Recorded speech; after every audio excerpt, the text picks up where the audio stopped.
Walker, DeadBlondeStars.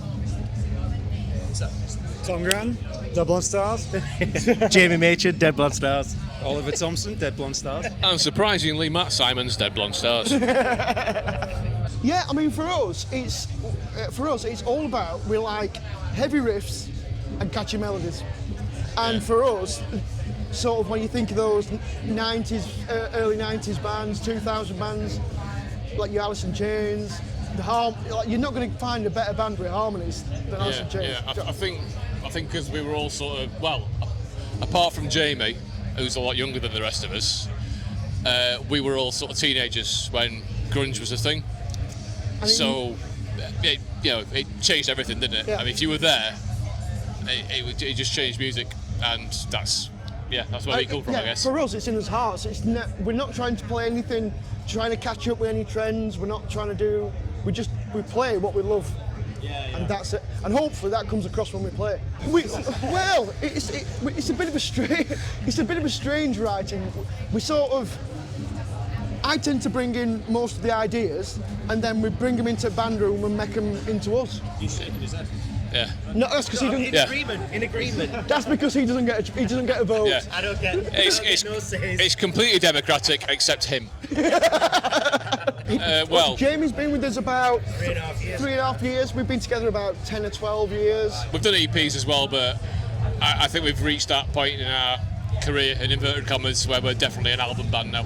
Yeah. Really? What's made that? Well, we just write songs in big batches now, because when you're playing a lot of shows, you don't get a lot of time to write stuff, so you kind of have to take a break. And we don't tend to write songs as we go.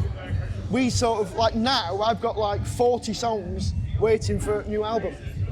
So we'll bring them in. We'll go through what we want, pick 20 really good ones. And writing in between bands. We write and do everything in blocks. So we get to end of the year and we write the next album. I don't know why. We used to write things as we went along, but up until Metamorphosis, we changed on Metamorphosis because it was COVID. Yeah. And that changed how we wrote songs. And the new songs that we wrote for Metamorphosis have come out really good, and we're really happy with them. We're really happy with the sound. So we're going to take that model and move it forward. It couldn't happen organically because we weren't together in a room. Yeah. So it literally just became all working by ourselves. Yeah. And then Gaz wrote all these songs. Yeah. We went, well, you know that stuff we were working on before COVID? Yeah, because This is better. Because we'll do that. We literally had another album ready to go, and COVID hit.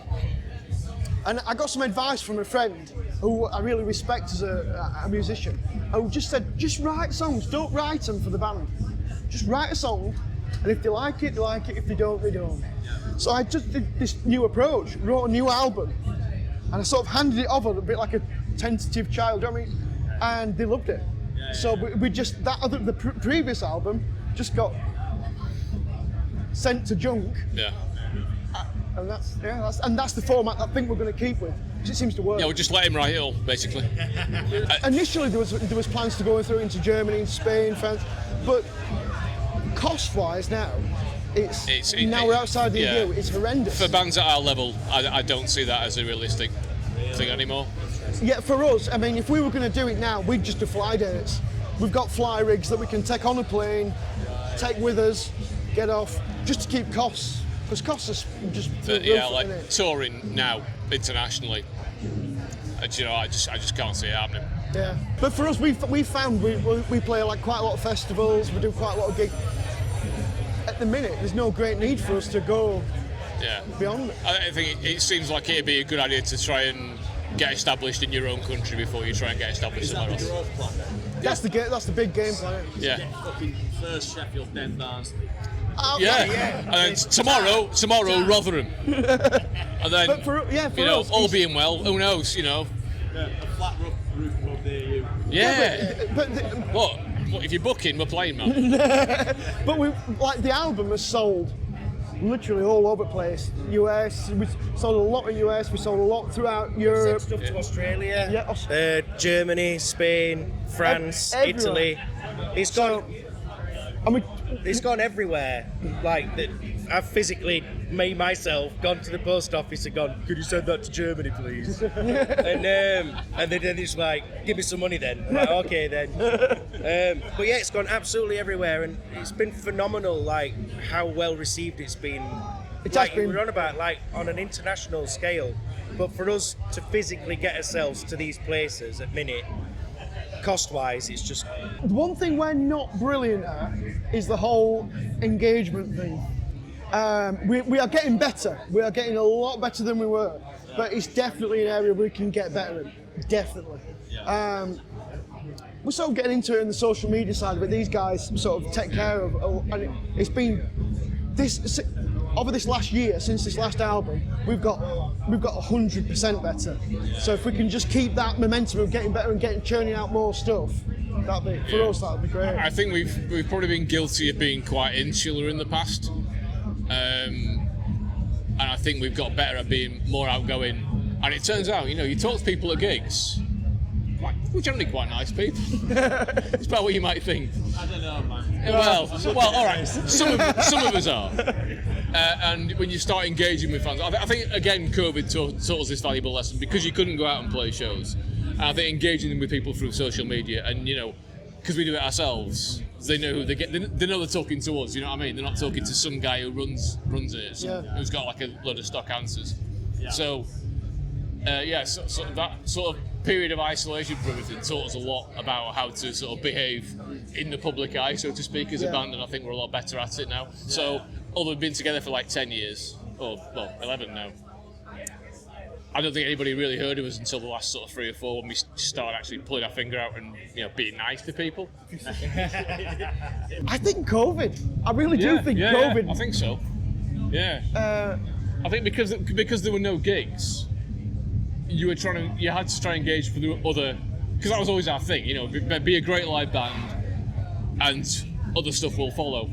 Turns out it doesn't generally work like that, and also because we couldn't play live, there are other avenues like radio. I didn't know that outside the big stations like Planet Rock and whatever and HRH, there are loads and loads and loads of tiny little stations with a really, really loyal following because they're sort of listener-led, i.e., people phoning or texting or emailing and say, that was great. I mean, most of the guys we know in radio now, they'll play it once. If nobody digs it, they're not bothered. But if the listeners dig it, they'll play it again and again. And, and it's that really took off for us. We got, again, small stations, but that listener base really helps a lot, which is why, like Jamie was saying earlier about we're reaching people in Europe and further afield. That wasn't a thing, and because people have heard us on the radio, because the internet's opened that part of it. You don't have to tune in on medium wave or FM. You can do it on the actual internet. It's just open stuff up. And I think there's a fear with a lot of bands that they think we must stick with a record company. You don't have to. If you're not happy with how it's going, do it yourself. Because it can be done. I've got my sticks that I played with today, and I've got a lanyard, and I've got the album, and we got a magazine section, and I'm making a display for my practice room. That's how mega it is. So what that basically equates to is he's from Rotherham and he's pinched loads of stuff. They're not even his sticks, mate. Look, we got sort of talked into doing metal to the masses to a degree by some guys we know who put on the shows, and we thought, well, it's in the title, metal, and we are not a metal band. No. But then we thought, okay, but we get to play a decent sized venue in Sheffield. We get to play bands we don't normally play with. We didn't get into it with any aspirations of winning it. Yeah. We just thought, not at all. All right, we're going to play some decent gigs. It'll be well attended. We'll see how far this goes. And then, but I'll be honest, by the final, we're fucking winning this. We were, honestly. Until the first band went on and we went, oh shit, they're really good. Yeah. And then you could have seen the confidence just evaporate like that. And we didn't expect it. We thought we're not winning this. We honestly, we did. We entered it really just thinking, be some good gigs, be a good laugh, meet some new bands, meet some new people. Yeah. So happy days. This was not part of the plan. And to get it, we're just like, fucking hell. But when they were on stage saying this year's winners, I was thinking, come on. Yeah. I've not come this far for nothing. What was great when we won, right? Jamie lifted me up. So I'm 6'2". Jamie, what? 5'7"? 5'9". Yeah. 5'9" in 5'9" my arse. 5'9" in heels. So imagine, if you will, a 6'2" man being lifted by a man who's a clear 8 inches shorter than he is. It was a good night, I'll be honest, yeah. For us, it will be carry on gigging and doing festivals for the rest of this year. And then we'll take a break late December and get the new album done. Yeah, So that's the it. new album's there waiting to go. So we've just got to get it. We're really fussy about live performance. It's got to be tight. Everything's got to be nailed down. Yeah, I think we rehearse much more than most bands we know do, and hopefully that shows. I didn't hear any backing tracks or something. No, we No, there's none of that. don't believe in them. I've tried to get them to let me have a sub bass That's not pad, but they won't. No. It's too electronic. We believe that what people hear should be what people are playing. No, I'm not dissing anybody that uses them, Yeah. but for us, it's not. It's not That's it. happening. What you see is what you get. Well, you see, for us, that's why we've got 3 guitars, because we wanted to make sure that everything we're on the album can be played live. And Yeah, so you can go crazy with overdubs and have all this other stuff going off. But I mean, if you've ever seen bands that do that and then live, it's never quite that. Oh, it's on a track. Yeah, we're not doing that.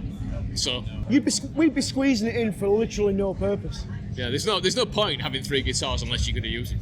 There's no point. I mean, I think that was the difference with the first album and this one.